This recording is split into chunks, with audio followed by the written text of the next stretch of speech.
Guys, pabalik na po tayo ngayon ng Maynila. Ayan po, maraming mga pasahero dito. Montenegro po, Star Horse. Star Horse po ang sasakyan natin pabalik ng Maynila. Biyaheng Ambulong, Sibuyan, papuntang Lucena City.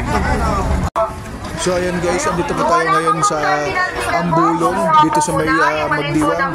At naka-ready na po tayo para sumakay po tayo ng barko papunta pong Lucena. So ang biyahe po natin ngayon sa barko ay Sibuyan, papuntang Lucena. So mga around 9 AM to 9:30 po alis po ng barko dito sa may Ambulong. So ang dating po to guys sa Lucena mga alas 11 po ng gabi. So mas maganda pong sumakay dito dahil po pag gabi walang masyadong traffic. So ayan guys, konti lang. Medyo maraming pasahero ngayon kasi yung iba biyaheng Romblon lang po yan. Romblon at galing Romblon. Yung iba diretso na po ng Maynila. So yun guys, at medyo kalmada ngayon guys ang biyahe natin. Ayan, makikita naman po sa dagat.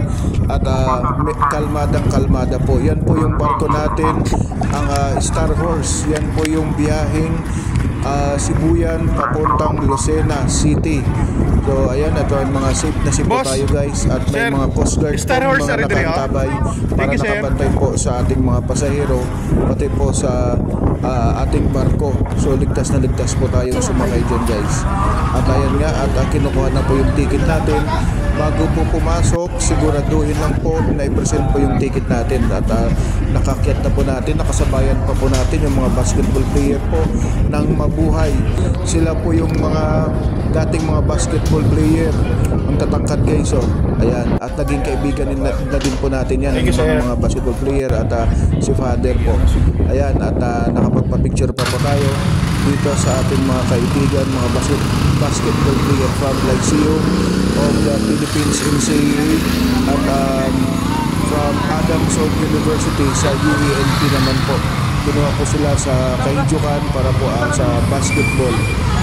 At sila po ay taga dito sa Metro Manila. Yan, nakasalubong po natin yung kamukha ni Marian Rivera guys. At namimili rin po dito sa may Romblon. Romblon is the marble capital of the Philippines guys. At ayan, nagpa-ukit na po tayo ng ating pangregalo. So yan yung palagyan po natin muna ng pangalan. Yung barko kasi guys, 30 minutes from Sibuyan Island, dadaan po sa Romblon. So 30 minutes, pwede tayo magpagawa po ng mga ganyang mga pang-souvenir guys. Ayan, at siguraduhin lang po natin na wag po tayong lalagpas sa 30 minutes to 1 hour dahil po aalis na po yung barko. Kailangan po madalian lang po guys. Ayan gaganda ng mga display dyan sa marble. Mga marble dito po sa Romblon. Ayan, iba-ibang display. May mortar and pestle at iba pa. So pagka dumadaan guys yung mga barko na galing Sibuyan papuntang Lucena City, dumadaan po dito sa Romblon. Yan, makapamili po tayo. At spotted din po natin guys itong ating mga kababayan na namimili din dito pang souvenir dito sa Romblon. Pati guys yung mga basketball player, dumaan na rin po sila rito para mamili po ng mga pangregalo sa kanilang mga kaibigan at kapamilya. Yan po guys yung parang apple. Yan yung binili kong pangregalo po para sa akin na mahal sa buhay dito sa Taytay dahil napakaganda po. Pwede pong pangregalo yun guys. Yan, yung basketball player, namili din sila ng pang souvenir dito po sa Romblon. It's more fun in Romblon. Marami po tayong pang souvenir dyan guys. Mura lang po yung mga items nila dyan. At may mga damit pa Ayan guys. At tigpila na siling na marami po silang nabili. At yan si nanay tigpila.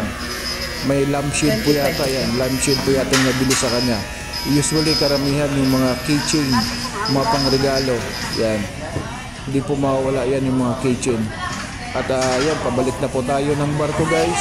Dahil naka 30 minutes na po tayo. Kakain lang po tayo at babili po ng konting pang souvenir. At babalik na po ulit tayo ng barko.